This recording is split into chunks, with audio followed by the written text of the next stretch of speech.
Hello dear student, this is the next video of 6th chapter history, peasants and farmers. In last video we discussed about the changes occurred in England due to the introduction of machines in agrarian society. In this video we will study about the agricultural development in USA and how the USA became the breadbasket of the world and turned into the dust bowl. इस video में हम USA के agricultural development के बारे में पढ़ेंगे और क्यों bread basket of the world कहा गया यूएसए को और किस तरीके से डस्ट बोल में चेंज हो गया. America the land of promises. America was seen as the land of promises because of its natural resources. Its natural resources fulfil the demand of the dwellers of America.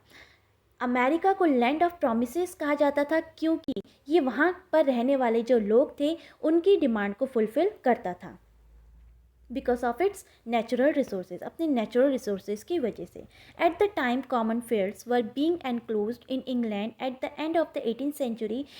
And of the 18th century में England में enclosing होना शुरू हो गया था. जो common land थे, जो बिग फार्मर्स थे, लैंडलॉर्ड्स थे, उन्होंने कॉमन फील्ड्स को एनक्लोज करना शुरू कर दिया था to fulfil the demand of the wool and the wheat.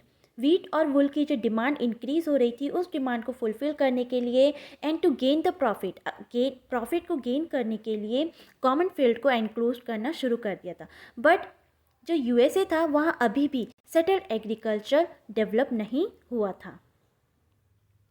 Forest cover over 800 million acres and grassland 600 million acres. इस तरीके से जो पूरा अमेरिका था वो जंगलों से घिरा हुआ था. During the time of enclosed fields in England the USA the white American settlers were confined to a small narrow strips in the east.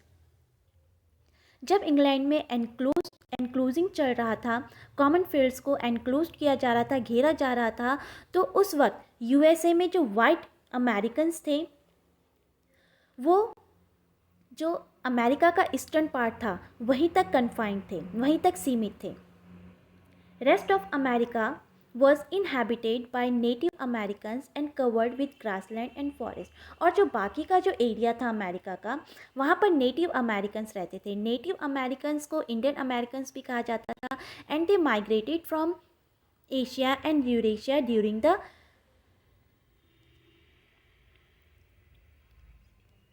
During the ice age. Ice age के time पर ये लोग Asia और Eurasia से migrate हो गए थे और सेटल हो गए थे अमेरिका में आकर. तो इस तरीके से ये यहाँ के ट्राइबल कम्युनिटी भी कह सकते हैं इन्हें. तो ये जगह जगह पर, अलग अलग जगह पर अमेरिका में सेटल हो रखी थी. Several of them were nomadic. इनमें से जो कुछ थे वो नोमैडिक लाइफ को फॉलो करते थे. Some were settled, some were busy in hunting, gathering, fishing. इस तरीके से we can say that the native Americans और Indian Americans were fully dependent on forest, जो पूरी तरीके से फॉरेस्ट पर डिपेंड करते थे. Others cultivated corn, beans, tobacco and pumpkins. कुछ टोबैको, पम्पकिन्स और बीन्स और कॉर्न की कल्टिवेशन करते थे. Some others were expert trappers. और कुछ जानवरों को पकड़ने में एक्सपर्ट थे और इस तरीके से जानवरों को पकड़ के उन्हें बेच के वो अर्निंग किया करते थे.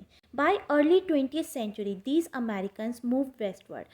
अर्ली 20th सेंचुरी में अमेरिकन्स ने वेस्टवर्ड की तरफ मूव करना शुरू किया.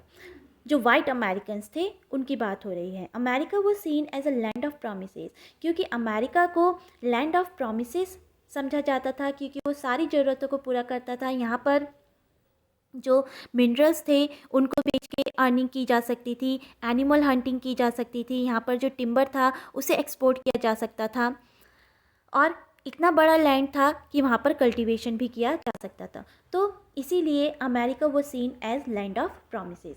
और इसीलिए जो वाइट अमेरिकन्स थे they moved towards the west, और इसीलिए उन्होंने वेस्ट की तरफ मूव करना शुरू किया to gain the profit. The American Indians were force to give up their land and move westward. अब जैसे जैसे जो वाइट अमेरिकन्स थे वो वेस्टवर्ड की तरफ मूव कर रहे थे, तो वहाँ पर रहने वाले जो ट्राइबल्स कम्युनिटी थी, जो अमेरिकन इंडियंस थे, उन्होंने वहाँ से हटाना शुरू कर दिया। और इसके लिए गवर्नमेंट ने भी उनकी हेल्प करी, कई तरीके के जो पॉलिसीज़ है वो इम्पोज करी गई उनके ऊपर, और कई वॉर की गई, और इन वॉर में जो अमेरिकन इंडियंस थे वो हारे, और कई तरीके की ट्रीटीज़ उन्हें साइन करनी पड़ी, और अपने जो नेटिव लैंड था उसे छोड़ना पड़ा। The white Americans now move westward, clear land and cultivated wheat. और अब जो वाइट अमेरिकन्स थे वो वेस्टवर्ड की तरफ मूव करें, उन्होंने लैंड को क्लियर करना शुरू किया, जंगलों को काटना, ग्रास लैंड को काटना शुरू किया, और उसकी जगह पर वीट कल्टीवेशन शुरू किया। The expansion of whites towards west drove American Indians westward, first beyond the river Mississippi and further west. और इस तरीके से जो अमेरिकन इंडियंस थे, पहले उन्हें मिसिसिपी से बाहर, जो रिवर मिसिसिपी उससे बाहर निकाला गया, और इस तरीके से पूरे अमेरिका से उन्हें हटा दिया गया। The westward move and wheat cultivation. हमने रीज़न ये पढ़ा कि क्यों जो वाइट अमेरिकन्स थे who were confined in east, जो ईस्ट तक ही कन्फाइंड थे, ईस्ट में ही रहते थे अमेरिका के, उन्होंने वेस्ट वर्ल्ड की तरफ मूव क्यों किया। उसका रीज़न ये था क्योंकि जो वीट की डिमांड थी वो इंक्रीज़ हो रही थी, पॉपुलेशन इंक्रीज़ हो रही थी, तो वीट की डिमांड को फुलफ़िल करने के लिए इन्होंने जो कल्टीवेशन लैंड है उसे इंक्रीज़ करना शुरू किया। इसके अलावा जो अमेरिका था, जो वेस्ट वर्ल्ड की तरफ जो एरिया था वो नेचुरल रिसोर्सेज से भरा हुआ था, वहाँ पर जो टिम्बर था उसे बेचा जा सकता था, जो वहाँ पर मिनरल्स थे उसे एक्सपोर्ट किया जा सकता था। तो ये सारे रीज़न थे कि जो वाइट अमेरिकन्स थे वो वेस्ट वर्ल्ड की तरफ मूव कर रहे थे। American war of independence from 1775 to 1783 and the formation of United States of America. अब 1775 और 1783 का जो टाइम था, वहाँ पर अमेरिकन इंडिपेंडेंस के लिए वॉर चल रहा था, और इसमें जब वो इंडिपेंडेंट हो गया अमेरिका, तो वो यूनाइटेड स्टेट्स ऑफ अमेरिका में कन्वर्ट हो गया। Thomas Jefferson became president of USA in 1800। जो थॉमस जेफरसन थे वो 1800 में फर्स्ट प्रेसिडेंट बने यूएसए के। 700,000 white settlers had moved on the Appalachian plateau through the passes. और इस तरीके से 700,000 वाइट सेटलर्स जो थे वो अप्रेशियन प्लेट्यू की तरफ मूव किए। दे slashed and burn the forest. जैसे जैसे वो आगे बढ़ते गए वो फॉरेस्ट को काटते गए और उन्हें जलाते गए। Clear the land for cultivation. और रीज़न क्या था? क्योंकि वो कल्टीवेशन को एक्सपेंड करना चाहते थे, और इसके लिए उन्होंने कई तरीके के जो इक्विपमेंट्स थे उनका यूज़ किया, और ग्रेजुअली इन इक्विपमेंट्स को उन्होंने डेवलप भी किया ताकि उनका काम इजीली हो सके। When the soil became impoverished and exhausted in one place, the migrants moved further west। और जब जो वाइट सेटलर्स थे वो एक जगह पर कल्टीवेशन करते थे और वहाँ का जो सॉइल होता था वो एग्जॉस्टेड हो जाता था, वहाँ की जो फर्टिलिटी थी वो ख़त्म हो जाती थी, तो वो दूसरी जगह पर या आगे मूव कर जाते थे। In subsequent decades this region became a major wheat producing area of America. और आगे का जो टाइम था उसमें जो अमेरिका था वो वर्ल्ड का मेजर वीट प्रोड्यूसिंग एरिया बन गया। दस America became the bread basket of America. और इस तरीके से इसी वजह से अमेरिका को ब्रेड बास्केट ऑफ अमेरिका कहा जाने लग गया, क्योंकि यहाँ पर इतने ज़्यादा अमाउंट में वीट प्रोड्यूस होता था कि वो सिर्फ अपनी ही कंट्री की रिक्वायरमेंट को नहीं बल्कि अदर कंट्रीज़ की रिक्वायरमेंट को भी फुलफ़िल कर रहा था। और ये सब पॉसिबल हो रहा था क्योंकि जो वास्ट लैंड था अमेरिका का, जो ग्रास लैंड था जिसमें इंक्लूड था फॉरेस्ट एंड ग्रास लैंड, उसे बहुत जल्दी जल्दी क्लियर किया जा रहा था, काटा जा रहा था और उसकी जगह पर कल्टीवेशन किया जा रहा था।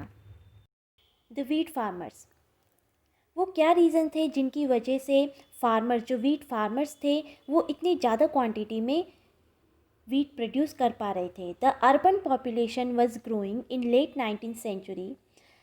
लेट 19th सेंचुरी में जो अर्बन पॉपुलेशन है वो ग्रो कर रही थी, वीट प्राइस रोज़, और जो वीट की जो डिमांड थी पॉपुलेशन बढ़ने के साथ साथ, पॉपुलेशन के इंक्रीज़ होने के साथ साथ वीट की जो डिमांड थी वो भी इंक्रीज़ हो रही थी, और इसीलिए वीट के जो प्राइस थे वो भी बढ़ गए थे। और अब ये एक मौका था, एक चांस था वीट फार्मर्स के लिए कि जितना ज़्यादा वो प्रोड्यूस करेंगे उतना ही ज़्यादा दे गेन प्रॉफिट, उतना ही ज़्यादा उन्हें प्रॉफिट भी मिलेगा।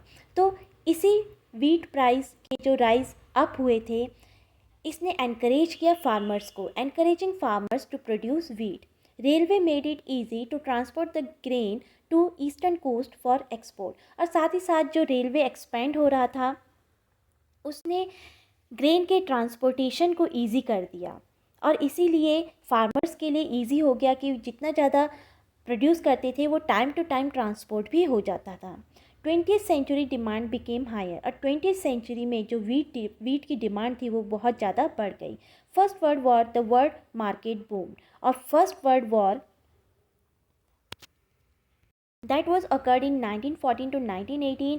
फर्स्ट वर्ल्ड वॉर जब 1914 से 1918 हुआ तो उस वक्त जो वीट की डिमांड थी वर्ल्ड मार्केट में वो बहुत ज़्यादा हाई हो गई, और इसी चीज़ का फ़ायदा अमेरिका के जो वीट फार्मर्स थे उन्होंने उठाया। US president Wilson called farmers to respond to the need of time. तो यूएस के जो प्रेसिडेंट थे विल्सन, उन्होंने फार्मर्स को एनकरेज भी किया कि वो जो टाइम की जो ज़रूरत है उसे पूरा करें। इसलिए उनकी एक स्टेटमेंट है, plant more wheat, wheat will win the war. ज़्यादा से ज़्यादा प्लांट करो वीट को, और यही वीट वॉर में जीत दिलाएगी। तो इस तरीके से अंदाज़ा लगाया जा सकता है कि उस वक्त वीट की कितनी डिमांड थी और कितना प्रॉफिट कमा रहे थे जो वीट फार्मर्स थे यूएसए के। The coming of new technology. अब जिस तरीके से डिमांड बढ़ रही थी, पॉपुलेशन इंक्रीज़ हो रही थी, और पॉपुलेशन इंक्रीज़ होने के कारण ही जो डिमांड इंक्रीज़ हो रही थी वीट की, वो विदाउट टेक्नोलॉजी पॉसिबल नहीं था फार्मर्स के लिए कि इतना ज़्यादा क्वांटिटी में और इतना जल्दी प्रोड्यूस कर सकें। The coming of new technology was introduced which aimed at increasing production. New technology को इंट्रोड्यूस किया गया जिसने जो इंक्रीजिंग डिमांड थी उसको फुलफ़िल किया। Tractors, disc ploughs, mechanical reapers, combine harvesters etcetera begin to be used. और इस तरीके के जो न्यू जो इम्प्लीमेंट्स थे उनका यूज़ किया जाने लग गया। In 1831 Cyrus McCormick invented the first mechanical reaper. 1831 में सारेस मैक्रोमिक ने मैकेनिकल रीपर इन्वेंट किया। ये एक तरीके की मशीन थी जो कम टाइम में हार्वेस्टिंग का काम कर देती थी, और जिस तरीके से ये बिग फार्मर्स के लिए एज अ बून साबित हुई, एक जो वरदान है साबित हुई, लेकिन जो स्मॉल पीसेंट्स थे, जो लेबरर्स थे, उनके लिए ये एक कर्ज बन के आई। Machine prove very beneficial to big farmers and wheat production increase. जो मशीन थी वो बिग फार्मर्स के लिए बहुत ही बेनिफिशियल प्रूव हुई, और साथ ही साथ जो वीट का जो प्रोडक्शन था वो भी इंक्रीज हो गया।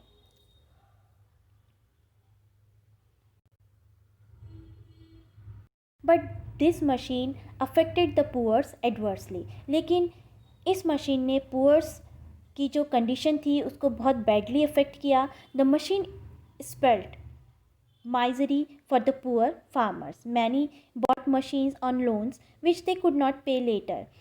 बहुत से जो स्मॉल पीसेंट्स थे, पुअर पीसेंट्स थे, उन्होंने इस उम्मीद में लोन लिया और उस लोन से मशीन खरीदी कि जो वीट की डिमांड है, जो राइज अप हो रहे हैं, उससे उनको प्रॉफिट होगा और वो जो लोन है उसे पे कर सकेंगे। लेकिन ग्रेजुअली जो डिमांड थी फूड की वो भी कम हो गई, और साथ ही साथ जो मार्केट प्राइस थे वीट के वो भी डाउन हो गए। Jobs were difficult to find.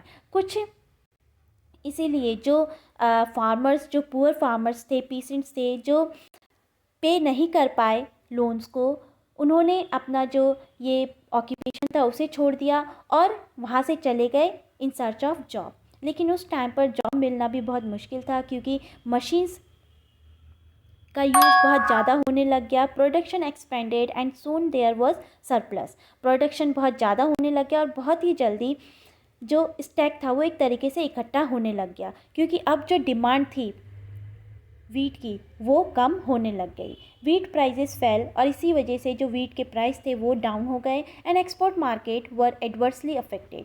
The great agrarian depression during the farmers in 1930s। और 1930s में एक टाइम ऐसा आया जब ग्रेट डिप्रेशन शुरू हो गया अग्रेरियन सोसाइटी में। अग्रेरियन क्योंकि ये कल्टीवेशन के फील्ड में डिप्रेशन शुरू हुआ था।